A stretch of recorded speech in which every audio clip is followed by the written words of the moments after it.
बिहार में किसकी सरकार बनेगी, ये सवाल आने वाले कुछ दिनों में आपको लगातार सुनने को मिलेगा, क्योंकि बिहार चुनाव की तारीखों का ऐलान बहुत जल्द हो सकता है। अक्टूबर के महीने की शुरुआत में ही हो सकता है कि यहाँ पर तारीखों का ऐलान हो, लेकिन फिलहाल यह भी कयास है, क्योंकि कहा तो यही जा रहा है कि नवरात्रों के बाद बड़ा ऐलान किया जा सकता है। कुछ चरणों में चुनाव होगा, लेकिन इन चरणों में होने वाले चुनाव में कौन बाजी मारेगा, किसकी सरकार बनेगी, क्या तेजस्वी के नेतृत्व में महागठबंधन बाजी मारेगा या नीतीश कुमार के नेतृत्व में एनडीए दल अपनी सरकार बनाएगा। इससे पहले यहाँ पर अब चर्चा शुरू हो गई है सर्वे को लेकर। वह सर्वे जो पिछले कुछ चुनाव में, चाहे लोकसभा की बात करें या मध्य प्रदेश, राजस्थान या छत्तीसगढ़, हरियाणा जैसे राज्यों में जो सर्वे सामने आए थे, उनको लेकर काफी विवाद था कि यहाँ हमारी सरकार बननी थी, यहाँ नहीं बनी। तो वही सर्वे अब ये दावा कर रहे हैं कि महागठबंधन की सरकार बन सकती है। लेकिन कुछ सर्वे ऐसे भी हैं जो ये दावा कर रहे हैं कि एनडीए 150 के पार भी जा सकता है।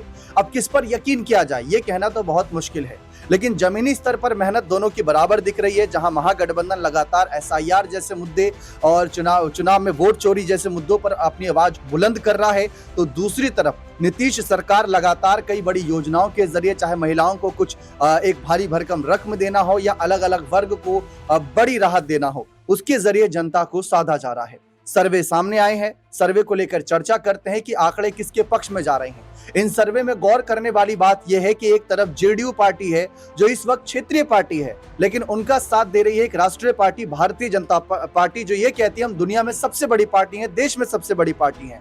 लेकिन क्या वो बड़े भाई की भूमिका में आ पाएंगे? और दूसरी तरफ महागठबंधन में एक क्षेत्रीय पार्टी है आरजेडी, और उनके साथ एक राष्ट्रीय पार्टी कांग्रेस, जो कि ये दावा कर रही है कि कांग्रेस भी इस बार किसी से कम नहीं है। और राहुल गांधी ने जिस तरीके से हाल ही में वोटर अधिकार यात्रा निकाली, उसके जरिए उन्होंने दोबारा जमीन अपनी तैयार कर ली है।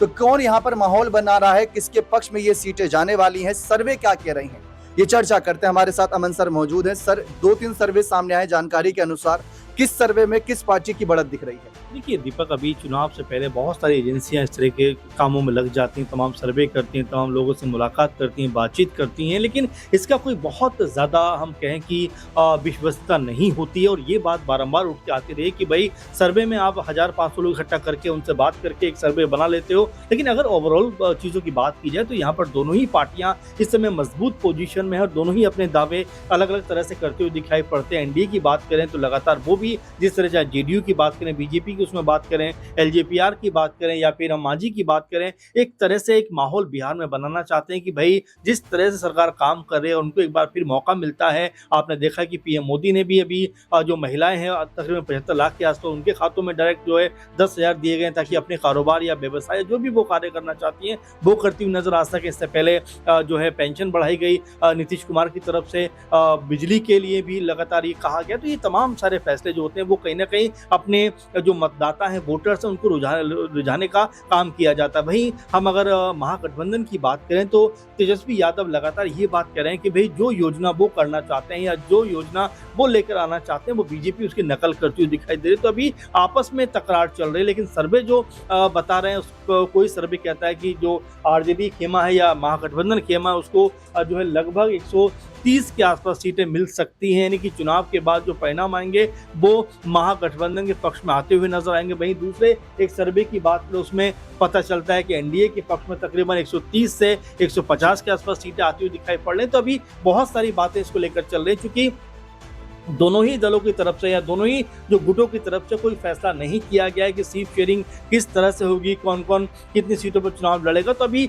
बहुत सारा जो कह सकते हैं कि अफवाहें हैं, अटकलें हैं और तमाम तरह के अपने अपने कयास हैं, लेकिन फिलहाल धरातल पर जब फैसला, जमीनी स्तर पर जब फैसला मतदाता करेंगे उसके बाद क्या परिणाम आएगा वो मेरे ख्याल देखने में बिहार ज़्यादा उत्सुक होगा। देखिए, यहाँ पर कहा जाता है कि बिहार में काफ़ी लोग गरीबी रेखा से नीचे हैं और उनकी इनकम करीब 6,000 तक है, और ऐसी स्थिति में अगर उन्हीं महिलाओं के खाते में करीब 10,000 जैसी भारी भरकम राशि पहुंच जाए तो अच्छों का मन बदल जाता है। यहाँ पर इसीलिए कहा जा रहा है कि नीतीश कुमार ने इस योजना के जरिए महिला वोट बैंक अपना मजबूत कर लिया, जो पहले से ही उनके पक्ष में रहता था कुछ चुनावों में। लेकिन इस बीच तेजस्वी यादव भी कह रहे हैं कि हम इतनी राशि देंगे, तो वो भी माहौल बना रहे हैं। लेकिन एक और मुद्दा इस समय काफी जोर पकड़ रहा है और वो है परिवारवाद का मुद्दा। जिस तरीके से यहाँ पर लालू परिवार में पहले तेज प्रताप यादव, उसके बाद मीसा भारती और अब रोहिणी आचार्य, लगातार ऐसा नजर आ रहा है कि तेजस्वी यादव आरजेडी पार्टी में लालू परिवार की तरफ से अकेले करता धरता बचेंगे और वही नजर भी आ रहे हैं। मीसा भारती भले ही यहाँ पर बड़े पदों पर हों,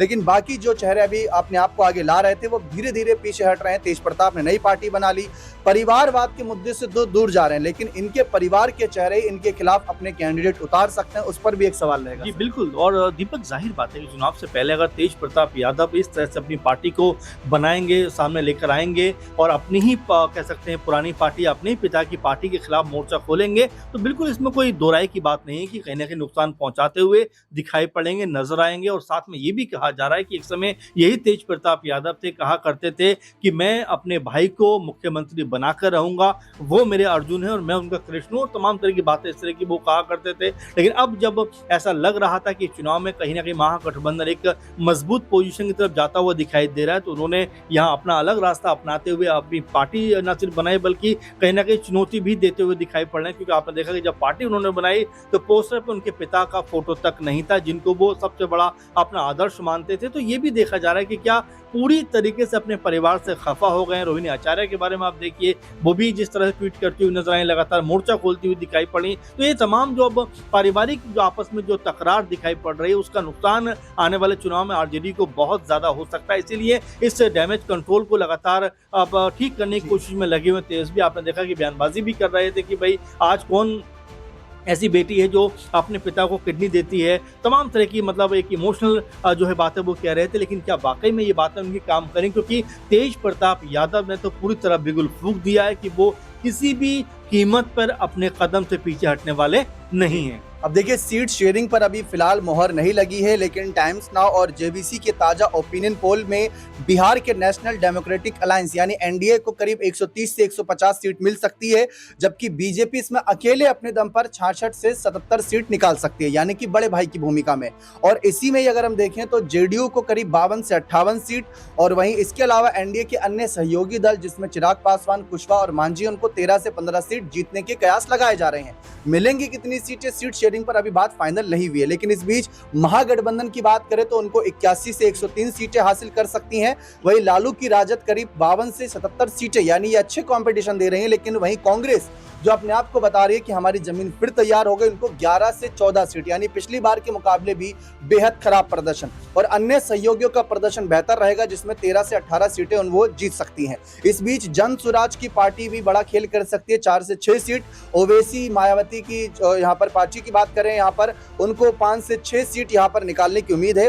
तो इस आधार पर यह सर्वे यहाँ पर बातें कर रहा है। सर, सीट शेयरिंग अभी तय नहीं हुई, लेकिन सर्वे दिखा रहा है कि बीजेपी बड़े भाई की भूमिका में आ सकती है। और एक तरफ हमने महाराष्ट्र देखा था, पहले चर्चा थी कि सरकार बनेगी तो शिंदे सीएम बनेंगे, लेकिन बाद में ज्यादा सीट जीती बीजेपी तो फडणवीस सीएम बन गए। क्या वही चीज बिहार में दिखेगी? बिल्कुल। और कल भी ये बात निकल कर सामने आई थी, आनंद मोहन जो बड़े नेता हैं वो ये बात कह रहे थे कि भाई नीतीश कुमार जो हैं वो बिहार में बड़े भाई की भूमिका में हैं, और यही वजह है कि जेडीयू शायद ज्यादा सीटों पर चुनाव लड़ती हुई दिखाई पड़े या फिर ज्यादा सीटें जीतती हुई नजर आ जाए। और ऐसा अगर होता है तो बिहार में बीजेपी लगातार जो प्रयास कर रही है कि भाई उनका मुख्यमंत्री बनना चाहिए, तमाम संभावनाएं टूटती हुई दिखाई पड़ेंगी। क्योंकि बीजेपी अगर अधिक सीटों पर चुनाव लड़ती है, अधिक सीटें अगर चुनाव में जीतती है, तो कहीं ना कहीं अपना प्रभाव दिखाते हुए अपना मुख्यमंत्री बना सकती है। लेकिन उसकी संभावना बहुत ज्यादा ना के बराबर दिखाई पड़ती है, क्योंकि अभी सीट शेयरिंग को लेकर कोई भी बातचीत नहीं हो रही है। ऐसा कहा जा रहा है कि दशहरे के बाद जो है एक बार सारी पार्टियां बैठेंगी और जो सीट शेयरिंग का फॉर्मूला उसके ऊपर बात करेंगे, क्योंकि अभी बहुत सारी अगर मगर की संभावनाएं हैं। उससे पहले सर्वे आ जाते हैं, तो सर्वे भी मेरे ख्याल से इन सीट शेयरिंग के बाद में बदलते हुए दिखाई पड़ सकते हैं। क्योंकि कई लोग ऐसे होंगे जो रूठेंगे, कई लोग ऐसे होंगे जो नाराज भी होंगे, कई लोगों के हिस्से में कम सीटें आएंगी, यानी कि एक अलग तरह का माहौल बनता हुआ दिखाई पड़ेगा। लेकिन फिलहाल ये जरूर कहा जा सकता है कि जो सीट शेयरिंग के बारे में जो हम बात करें, सिर्फ एनडीए के लिए नहीं बल्कि महागठबंधन के लिए परेशानी का सबब है। अब इसको कैसे लोग सुलझाते हैं, किस तरह सुलझाते हैं, चुनाव का असली मुद्दा मेरे ख्याल से यही बनने वाला है। अभी तो सीएम फेस भी डिसाइड नहीं है, फाइनल नहीं है महागठबंधन की तरफ से, क्योंकि कांग्रेस इस पर राजी नहीं हो रही कि तेजस्वी ही सीएम फेस बनेंगे। लेकिन कांग्रेस जो बात कर रही है, उनके नेता जो बात कर रहे हैं कि जिसके पास ज्यादा सीट जाएगी, जो ज्यादा सीट जीतेगा उसी की पार्टी का सीएम बनेगा। अगर यही बात है तो जरा बीजेपी और जेडीयू से भी ये बात पूछ लीजिए कि अगर एनडीए में जिसके पास ज्यादा सीट जाएगी, जो ज्यादा सीट जीतेगा, क्या उसी का सीएम बनेगा? ये सवाल नीतीश की पार्टी में भूचाल ला सकता है। देखते हैं आगे क्या माहौल बनता है। बने रहे चैनल के साथ। बहुत बहुत शुक्रिया।